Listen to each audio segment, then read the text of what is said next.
कानून घटिया होता है तो अराजकता बढ़ती है।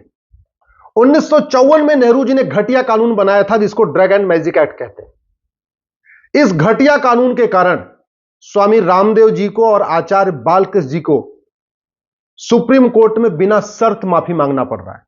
उनकी कोई गलती नहीं है, फिर भी माफी मांगना पड़ रहा है। क्यों? क्योंकि यह कानून घटिया है।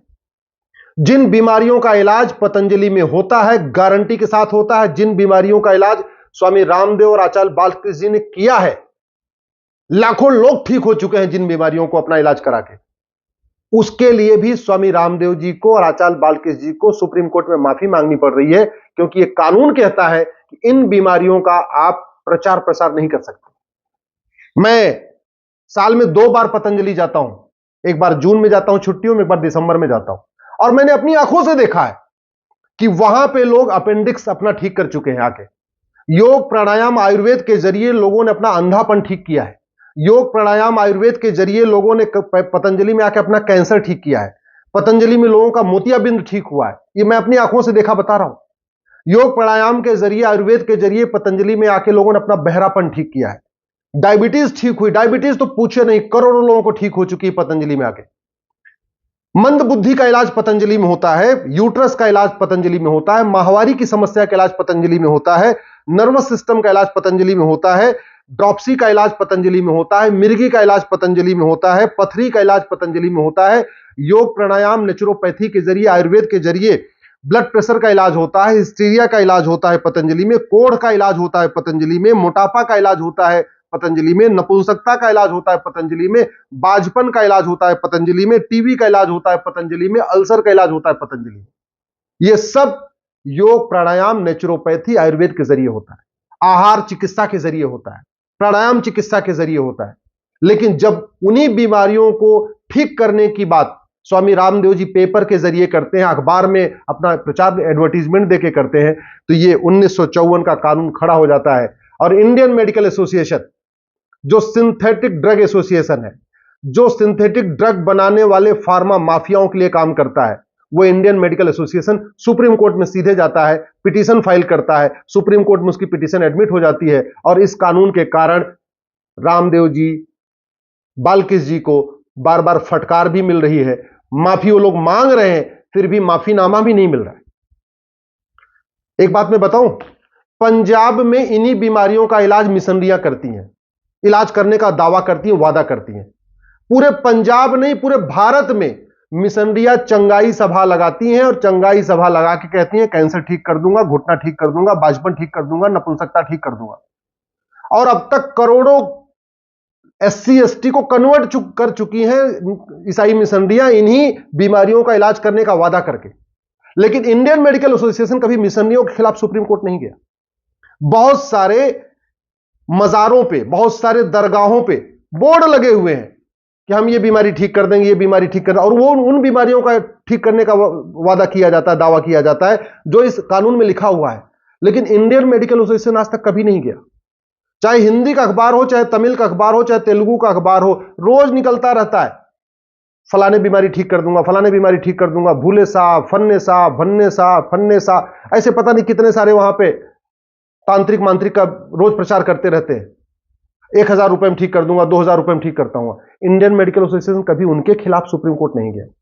लेकिन जब पतंजलि ने यह काम करना शुरू किया तो इंडियन मेडिकल एसोसिएशन चला गया।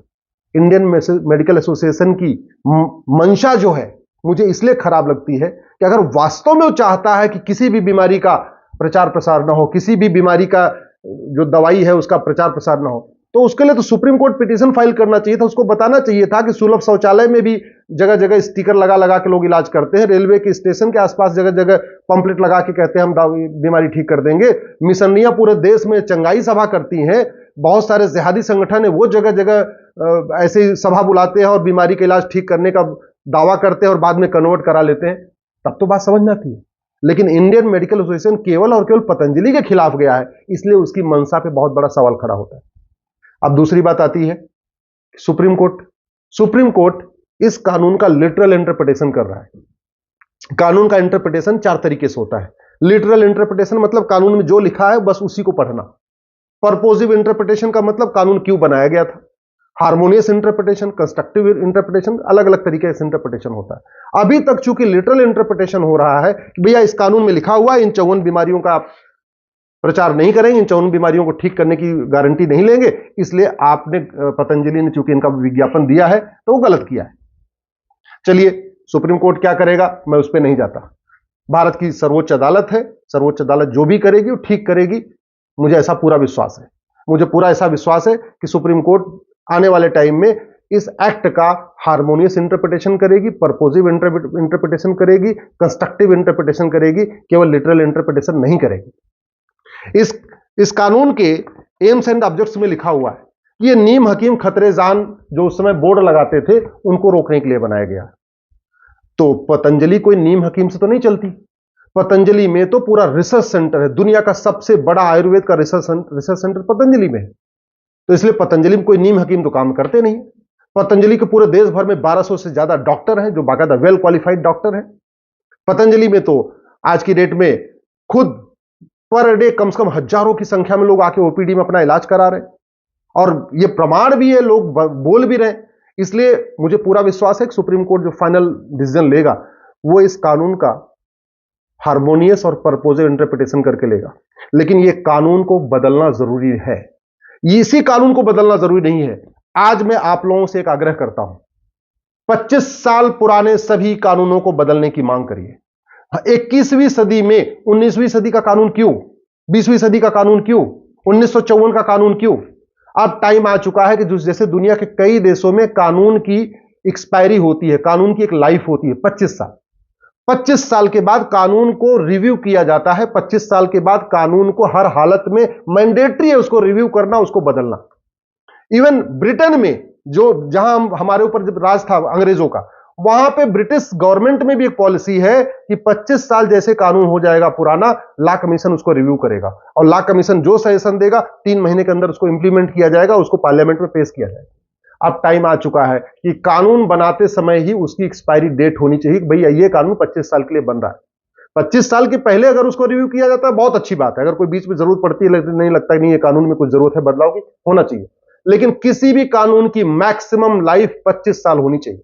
ऐसे थोड़ी एक 1860 का इंडियन पिनल कोड 2023-24 में चलता रहा, आज भी चल रहा है 1860 वाला इंडियन पिनल कोड, 1861 का पुलिस एक्ट आज भी चल रहा है, 1863 का इंडाउमेंट एक्ट आज भी चल रहा है, 1872 का एविडेंस एक्ट आज भी चल रहा है, 1908 का सिविल प्रोसीजर कोड आज भी चल रहा है। कितने सारे कानून चल रहे हैं।